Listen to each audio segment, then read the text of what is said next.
Thank you so much for joining me. I have been asked a various amount of times how I make my tomatillo salsa.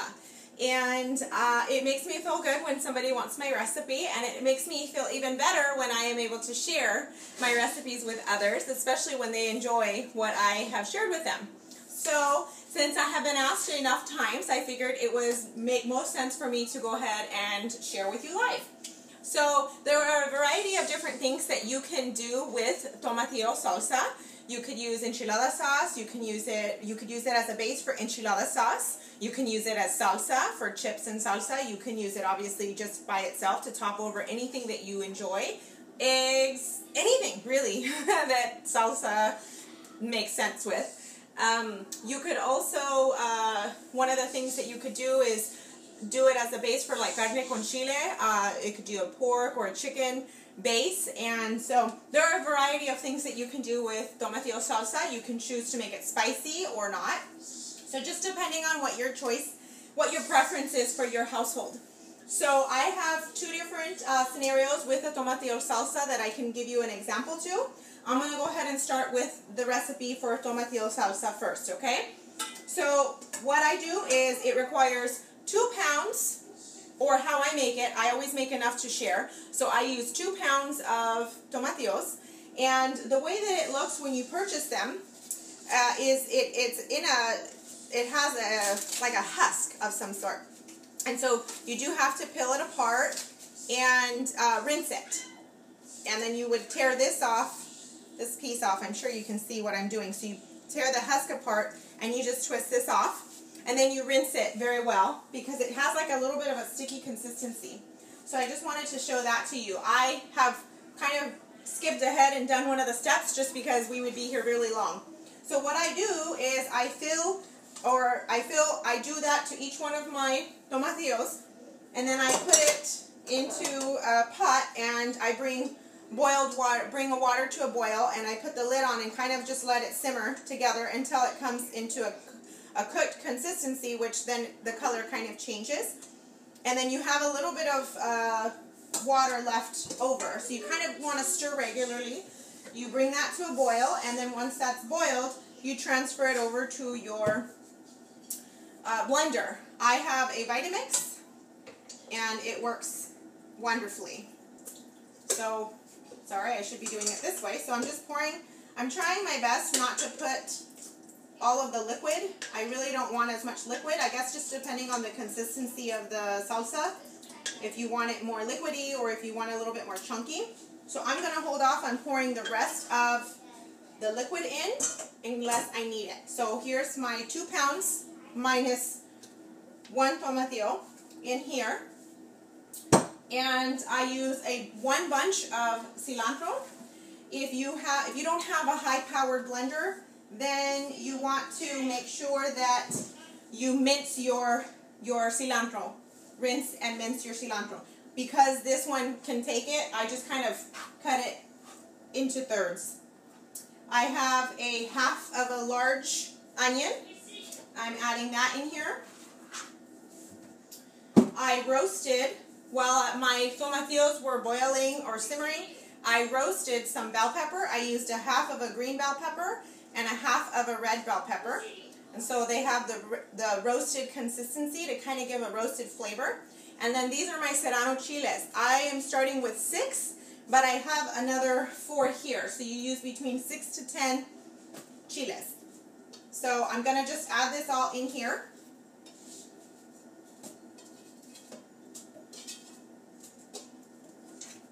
And then I use lemon. That helps because I'm not using any preservatives. That helps to kind of help it not go bad as quickly.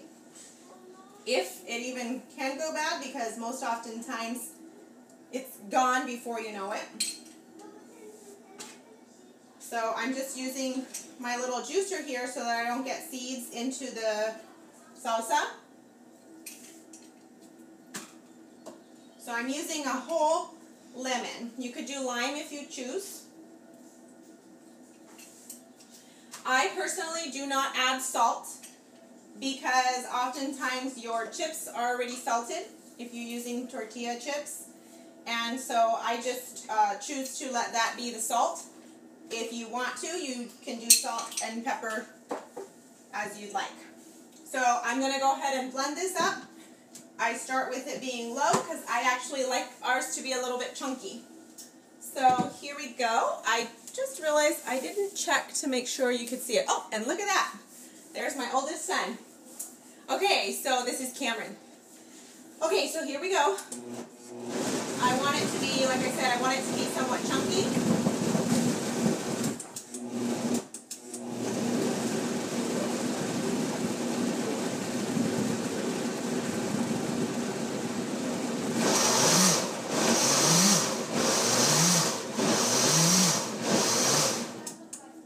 And that pretty much is it. I keep it on 1, and then I just kind of pulse it, which I realized I should have used pulse instead. So it comes out very chunky. This is a little bit more liquefied than I wanted it to be, but it is so delicious. I will spare you me sampling it, but what I do once I make it is I put it, if you buy like spaghetti sauce or anything that's jarred, or if you have any previously purchased salsa jars that you have empty, rinse them off or wash them out and remove the cover, and you can use them to store your salsa in. And it is hot because it did come off the stove. So if you put the lid on here, over time you might hear a pop sound, and that actually means that it's sealed. So I have a few of these, and I just wanted to briefly, I'm going to, just to save time, I want to show you one other thing that I do. I'm pouring this juice out because I don't need it, and then I'm going to pour my spicy salsa in here, and then after I get off here, I will also test the spiciness of it. Again, I did 6 serrano chiles, so just depending on what your tolerance is. We like it spicy, as well as the friend that I have, he loves it spicy, our family friend, so I do try to make it really spicy for him. But I'm going to do that later, once we get off. I want to show you, this is the Tomatillo salsa again. I made it last week, and just to show you, it is still good, and I'm going to be using it for enchiladas. And so I'm going to pour this in here because I want to show you, you can hide vegetables. So this is zucchini, and you can put it into your sauce, and then your kids are going to enjoy the enchiladas, but they won't necessarily have to be doing the fight with eating their vegetables. So let me just show you this real quick.